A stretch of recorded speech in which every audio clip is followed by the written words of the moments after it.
आपकी और 4 मांगों को लेके लगातार कई सालों से लगातार जब से आपने और गृह मंत्री ने वादा किया था कि उसको पूर्ण राज्य का दर्जा मिलेगा, उनके पास नौकरियां नहीं है, उनके पास कुछ भी नहीं है, और यहाँ बेशर्मी से बात हो रही है कि हमने कहा क्या लेह देश के बाहर की जगह है? क्या लेह के प्रदेश सुधा जी 8 तारीख को बात होने वाली थी, मीटिंग होने वाली थी, इस पर बातचीत चल रही है, फिर भी लोग फिर भी कौन उकसा रहा है, वहां हिंसा कौन कर रहा है, आग कौन लगा रहा है? जब जनता आज मांग कर रही है, सुनिए, चिल्लाइए नहीं, डोंट इंटरप्ट, बीच में नहीं बोलिए।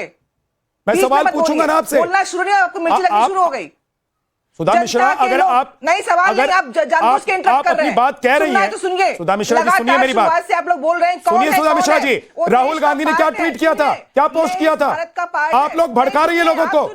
सुधा मिश्रा सुनिए, राहुल गांधी ने क्या कहा था? शर्म क्या पोस्ट किया था बताइए? आप पत्रकार हैं क्या? आधी अधूरी बात। सुधा मिश्रा आप बताइए क्या पोस्ट किया था, दिखाइए।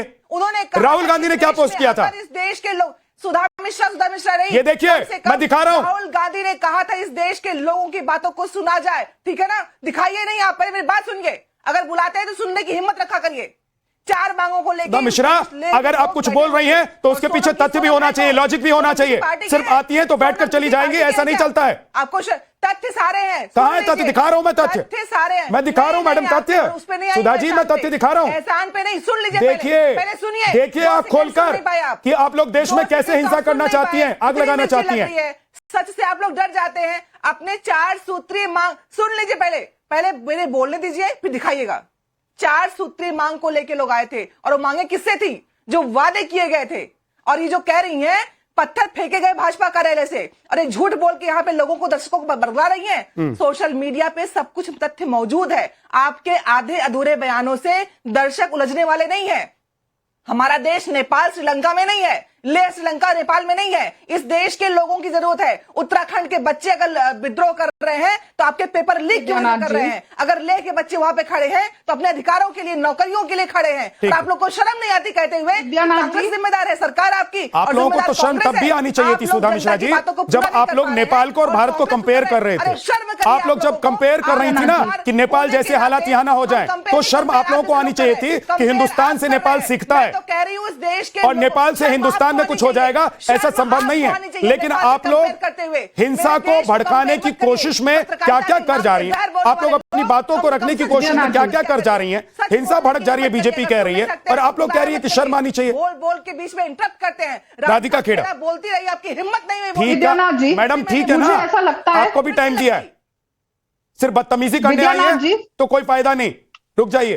विद्यानाथ सिर्फ बदतमीजी अगर करने आई है सुधा मिश्रा तो मैं बिल्कुल टाइम नहीं दूंगा, लेकिन अगर आप अपनी बात रखना चाहती हैं तो पूरा टाइम दूंगा। बदतमीजी मत कीजिए, बदतमीजी बर्दाश्त नहीं करता हूं मैं। सोनम है कौन है वो? आप बदतमीजी मत करिए, आप बदतमीजी मत कीजिए। अगर आप ये तय करके आई हैं कि टीवी पर जाएंगी और बदतमीजी करेंगी तो बदतमीजी बर्दाश्त नहीं करता हूं मैं। अब रुक जाइए, बोलिए राधिका खेड़ा, 20 सेकंड में उनको जवाब दीजिए सुधा मिश्रा जो सवाल पूछ रही हैं। भारत तेरे टुकड़े होंगे इंशाअल्लाह, जिस पार्टी की टैगलाइन है, जो स्वयं जॉर्ज सॉरस चाचा ने इनके दी है, वो यही आगजनी को देखिए। मैं महिला के बीच में चिल्लाई नहीं थी, इनको म्यूट रखिएगा। और मैं आपसे विद्यानाथ जी, जनता आपकी मैं के लिए लड़ रही है। सुधा मिश्रा कांग्रेस पार्टी की नेता है ना, रुक जाइए थोड़ा सा, अरे कम से कम रुक जाइए ना। अभी जनता ने भी आपको बोला है कि थोड़ा रुक जाइए, डिबेट में भी थोड़ा रुकिए, सुन लीजिए। आपने जो सवाल उठाया उसका जवाब तो सुन लीजिए, बीजेपी से सरकार का पक्ष तो जान लीजिए, इस तरह के सुन लीजिए। मुझे कट कर दीजिए। सुधा मिश्रा जी, आपने बीजेपी से सवाल किया, जवाब दे रही है राधिका खेड़ा, तो सुनेंगे कि नहीं सुनेंगे कि बोलती रहेंगी? जनता आप लोगों को उत्तर दे रही है जिस तरह से उनके अधिकार। मैडम मैं कह रहा हूं, आपने सवाल उठाया, उसका जवाब सुनना है कि नहीं सुनना है? सुधा मिश्रा जी, आपको सवालों का जवाब चाहिए कि नहीं चाहिए? वो जवाब दे रही हैं। हाँ तो जवाब दे रही है, सुनिए ना। आप बोल रहे होंगे, आप लगातार बोले जा रही हैं, और आप लोग बैठे, आप लगातार बोले जा रही हैं, कुछ कर नहीं पा रहे। मुझे आपको ऑडियो डाउन कराना पड़ेगा अगर आप सिर्फ बोले जाएंगी तो। मैं छोड़ रही हूँ, आपका डिबेट करने लायक ही नहीं है। आप भाग रही हैं, छोड़ नहीं पाएंगे आप भाग रही हैं क्योंकि आपको सुनने की हिम्मत नहीं है। मैं भागने नहीं हूं, आप भाग रही है मैडम। अगर आपने सवाल उठाया और बीजेपी जवाब दे रही है तो आपको सुनना चाहिए। आप जनता की बात ही आपको, अरे भाई आपने सवाल उठाया है कि आप लोग सिर्फ सवाल उठाकर भाग जाना चाहती हैं। आप भाजपा की चाटुकारिता कर रहे हैं, शर्म आनी चाहिए। मैडम आपको जरूरत है उसकी, मुझे जरूरत नहीं है, मुझे जरूरत नहीं है। आप राहुल गांधी के घर के बाहर लाइन लगाकर खड़ी रहती है, मुझे पता है। बात करिए सुधा मिश्रा जी, पर्सनल मत होइए, नहीं तो इतना पर्सनल होगा कि आपको समझ में आ जाएगा कि आप क्या क्या करती हैं और मैं क्या क्या बता सकता हूं। सुधा मिश्रा जी रुक जाइए, सवाल पूछा आपने, जवाब सुनिए, बोलिए। आपसे कोई नाता नहीं है। सुधा मिश्रा जी प्लीज, मैं कह रहा हूं मिश्रा जी, सुधा जी, मैं लगातार आपको सम्मानपूर्वक बोल रहा हूं, आप रुक जाइए प्लीज, इंतजार कर लीजिए थोड़ा सा। आपने सवाल किया है, सुन लीजिए जवाब, बोलिए राधिका खेड़ा। विद्यानाथ जी, कांग्रेस की क्या आइडियोलॉजी है उनकी प्रवक्ता ने आज आपके चैनल पे दिखा दिया। मैं फिर बोलूंगी, भारत तेरे टुकड़े होंगे इंशाअल्लाह इंशाअल्लाह, जो कांग्रेस की टैगलाइन है, जो इनके जॉर्ज सोरोस चाचा साहब ने भेजी है, जिससे ये चलते हैं, उनका एग्जाम्पल उन्होंने आज लद्दाख में दिखाया। अब ये कल की, ये 23 तारीख की प्रेस कॉन्फ्रेंस है, मैं आपसे रिक्वेस्ट करूंगी, क्योंकि कांग्रेस की प्रवक्ता पढ़ के नहीं आई है, तो आपका चैनल ये प्रेस कॉन्फ्रेंस का क्लिप दिखा दे। इस प्रेस कॉन्फ्रेंस में यही कॉर्पोरेटर साफ साफ बोल रहा है कि मैं, मेरे पे जितनी मर्जी एफआईआर कर दो, मैं पत्थर मारूंगा, मैं तो जी जाके करूंगा। और जब तहकीकात हुई तो ये सामने आया, जो ये यहाँ पे आपकी कह रही है कि जेन जी की आवाज दबाई जा रही है, वहां पे सर कांग्रेस पार्टी का प्रदर्शन, आपने वहां के बच्चों के सर फोड़ दिए। विद्यानाथ जी, मैं ऐसे अराजक तत्वों के साथ डिबेट नहीं कर सकती, मैं डिबेट छोड़ दूंगी। सुधा जी, अब क्यों मजबूर कर रही है मुझे कि आपको ऑडियो डाउन करना पड़ेगा? आप बोलिएगा ना मैडम, इस तरह से डिबेट में बैठती हैं क्या आप? ऐसे डिबेट करती हैं क्या आप? आपको अगर बोलना है आप जवाब दीजिएगा। सुधा मिश्रा जी, आप ये तय करके आएंगी कि सिर्फ बोलूंगी सुनूंगी नहीं, तो मैडम ऐसे नहीं होता ना, बाकी गेस्ट भी बैठे हुए, 4 लोगों के पास मैं जा ही नहीं पाया हूं। आप लगातार बोले जा रही हैं। मैडम रुक जाइए थोड़ा सा प्लीज, सुधा मिश्रा जी प्लीज थोड़ा रुक जाइए, धैर्य रखिए, थोड़ा पानी पीजिए मैम, मैं वापस आपके पास आऊंगा। राधिका जी जल्दी से 20 सेकंड में कंप्लीट कीजिए।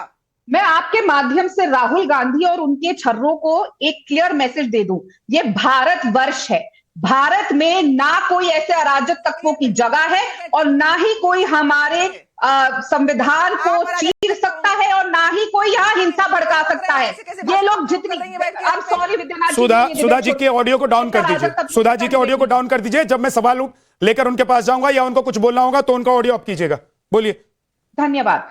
ये भारतवर्ष है जिसके प्रधानमंत्री माननीय श्री नरेंद्र मोदी जी हैं, गृह मंत्री श्री अमित शाह जी हैं। यहाँ पे इस तरीके की हिंसा की ना कोई जगह है, और ना हमारे 140 करोड़ भारतवर्ष के लोग ऐसे तत्वों को जगह देते हैं। इसीलिए 11 साल से ये लोग सत्ता में नहीं है, और इसीलिए 100 चुनाव यही हिंसा भड़काने वाला राहुल गांधी जो गुंडा है वो कर सकता है। हमारे देश में इस अराजकता को ना ये फैला सकते हैं, और ना हम इन्हें फैलाने देंगे। इसीलिए ये अपने गुंडों को अपने घर में रखे, और हमारी जेन जी को बदनाम करने की कोशिश ना करे, क्योंकि ये ऑन रिकॉर्ड आ चुका है तहकीकात के बाद कि ये सारा प्रदर्शन सिर्फ और सिर्फ कांग्रेस ने उन्हें किया था, और इसमें आम जनता कहीं भी नहीं। ठीक है ma'am, okay.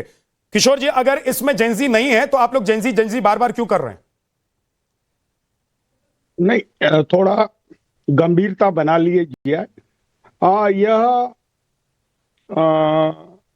Leh apex council और कारगिल डेमोक्रेटिक फ्रंट का आंदोलन था, जिसकी 6 मांगे थी, जिसमें राज्य की मांग पहले थी, 6ठी अनुसूची की बात थी, पब्लिक सर्विस कमीशन की बात थी, फिर वो सांसदीय सीटें बढ़ाने की बात थी, सरकारी धीमी भर्ती प्रक्रिया को बढ़ाने की बात थी, और बेरोजगारी पर एक मुद्दा था। लेकिन यह आंदोलन जन आंदोलन है, और दूसरा पॉलिटिकल पार्टियां अगर जन आंदोलन में हिंसा करती है तो इसके सरकार संज्ञान ले। लेकिन वांचुक ने तो कहा है कि ये नॉनसेंस आप बंद करो,